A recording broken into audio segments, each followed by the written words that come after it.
is Thursday, August 20. Welcome to CGN News.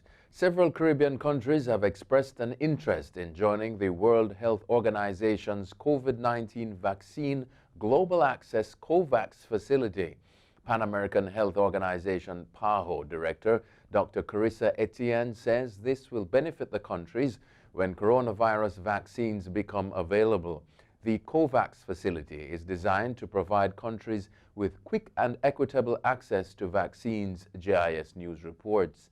Dr. Etienne says the objective of the COVAX facility is to have agreements with vaccine producers to secure about 2 billion doses until the end of 2021. This will allow each country enough to vaccinate at least 20% of their population. U.S. Customs officers intercepted a Venezuela-bound private jet in South Florida loaded with 82 firearms, including a sniper rifle, plus 63,000 rounds of ammunition, U.S. authorities said Tuesday. 2 Venezuelan pilots were arrested Saturday and charged with smuggling bulk cash and goods from the U.S. and illegally possessing firearms as aliens, the Associated Press reports. The arrest comes amid escalating U.S. and Venezuela tensions. Allegations are that opponents of President Nicolas Maduro had sought the support of a former U.S. Green Beret to violently overthrow the socialist leader. The Venezuelan registered Learjet listed as its destination the Caribbean island of St. Vincent and the Grenadines, the U.S. statement said. The wearing of school uniforms remains mandatory in Barbados, and the Ministry of Education has not made any provision for children to wear their own clothes when the academic year 2020 to 2021 begins in September. Minister of Education Santia Bradshaw is clearing the air after an article appeared in sections of the press quoting her as saying that uniforms may not be required when school begins on September 21. Bradshaw said the issue of school uniforms was never tabled at any consultations with stakeholders and therefore was not under consideration.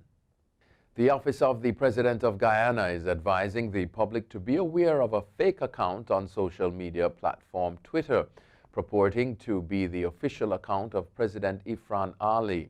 The bogus account at Dr. Mohamed Dirfa 1 is seeking to solicit contributions from unsuspecting citizens for a fake United Nations fund.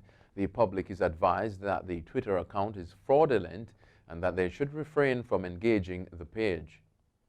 At least 14 people drowned and more appear to be missing after a packed sailboat sank in a channel between mainland Haiti and an outlying island on Wednesday, a Haitian official said.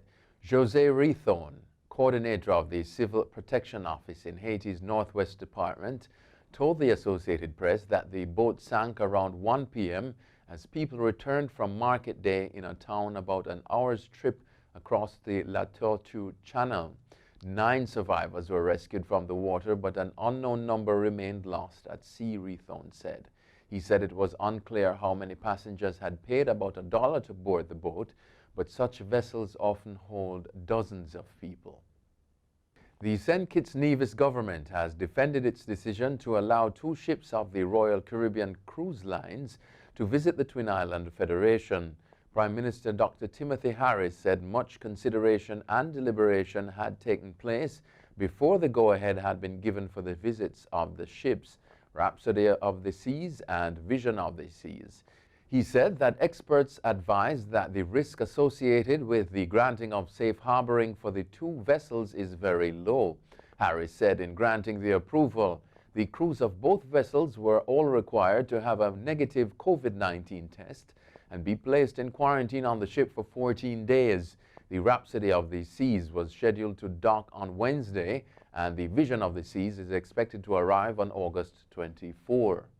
Overseas now, Kamala Harris has formally accepted the Democratic nomination for Vice President. Harris, whose father is Jamaican, is the first black woman on a major party presidential ticket in the United States.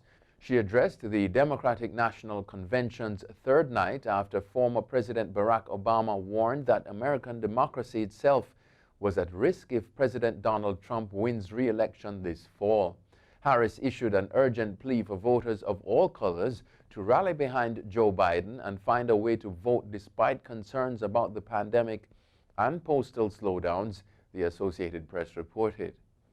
Russian opposition figure Alexey Navalny is unconscious in hospital, suffering from suspected poisoning, his spokeswoman has said.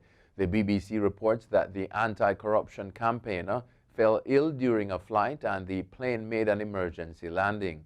His team added that they suspected something had been mixed into his tea. Navalny, 44, has been a staunch critic of President Vladimir Putin.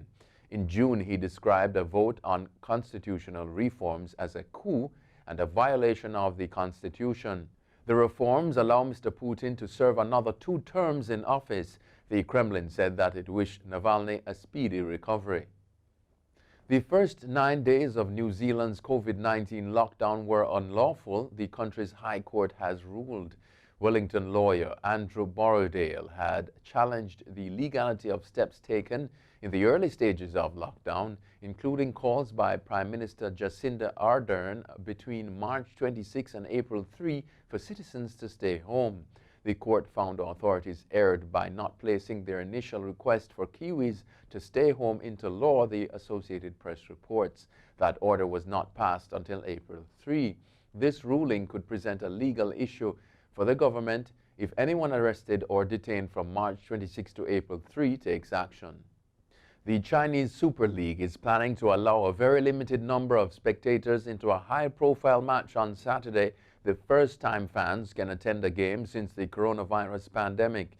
The AFP says it is a major step towards normalizing football in China, where the virus was first detected last year, and could pave the way for some fans to attend future fixtures. The CSL kicked off on July 25 behind closed doors at neutral venues and 5 months late because of the health crisis. Football officials spent Wednesday thrashing out details with Suzhou authorities and are aiming for 500 fans from Shanghai SIPG and the same number from title rivals Beijing Guoan. That's it for CGN News. I'm Scott Wilson. Thanks for watching.